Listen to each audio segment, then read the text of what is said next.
Hello বন্ধুরা, আজকে বাংলাদেশ বনাম South Africa high voltage match, হাড্ডাহাড্ডি, উত্তেজনাপূর্ণ এবং ইন্টারেস্ট হতে যাচ্ছে। বাংলাদেশ আজকে সুপার 8-এ 100% কনফার্ম করার জন্য আজ রাত 8:30 দক্ষিণ আফ্রিকার বিপক্ষে মাঠে নামবে।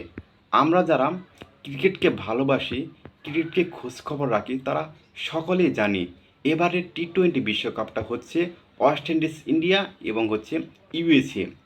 ইউএসএ রিসেন্টলি যেগুলো ম্যাচগুলো হয়েছে আমরা দেখতে পেরেছি যে পিচগুলোতে বল বাউন্স হচ্ছে, স্লোয়ার হচ্ছে এবং বল লো হয়ে যাচ্ছে।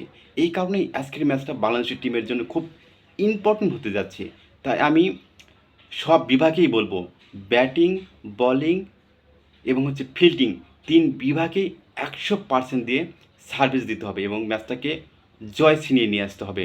বিশেষ করে লিটন কুমার দাস, নাজমুল হাসান শান্ত এবং মাহমুদুল্লাহ রিয়াল, এই তিনজনই প্রতি আমার রইল শুভকামনা, তারা যেন অবশ্যই ভালো একটা ইনিংস খেলে দিতে পারে। এবং বোলিংয়ে সাকিব আল হাসান, মোস্তাফিজুর রহমান এবং রিশাদ হোসেন, তারা এমন কিছু চমক দেখাবে, আর্লি বিগ উইকেটগুলো যেন তারা নিতে পারে এবং সাউথ আফ্রিকা আগে ব্যাটিং করলে অবশ্যই যেন কমে রান রেটে যেন তাদেরকে আটকে দিতে হবে। এবং ফিল্ডিংয়ে সবাইকে 100% সার্ভিস দিতে হবে, কোনোভাবেই কোনো ক্যাচ অথবা বাউন্ডারি মিস করা যাবে না।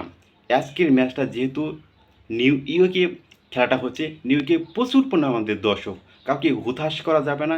ইতিমধ্যেই বাংলাদেশ টিম প্র্যাকটিস প্রস্তুতি সব কিছু নিউ ইয়র্কে সেরে নিয়েছে। তাই আমি আশাবাদ করি যে আজকের ম্যাচটা অবশ্যই বাংলাদেশ জয় লাভ করবে।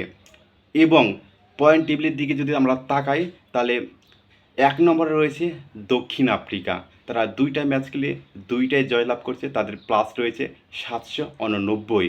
এবং 2 নম্বর রয়েছে বাংলাদেশ কিন্তু একটা ম্যাচ খেলেছে, একটাই জয়লাভ করছে এবং তাদের পয়েন্ট প্লাস রয়েছে 379।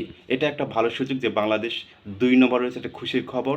এবং আমরা ইন্টারন্যাশনাল টি-20গুলো দেখতে চাই সাউথ আফ্রিকা এবং বাংলাদেশ ইন্টারন্যাশনাল টি-20তে 8বার মুখোমুখি হয়েছে এবং 8টি কিন্তু সাউথ আফ্রিকা জয়লাভ করছে। আমরা আগের ইতিহাস দেখতে চাই না এবং আজকের ম্যাচে অবশ্যই বাংলাদেশ একটা জয় এনে এবং সব কিছু ইতিহাস উল্টোপাল্টা করে দিতে পারে।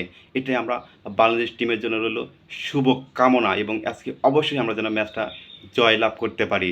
ভিডিওটা ভালো লাগলে অবশ্যই লাইক, কমেন্ট এবং শেয়ার করতে ভুলবেন না।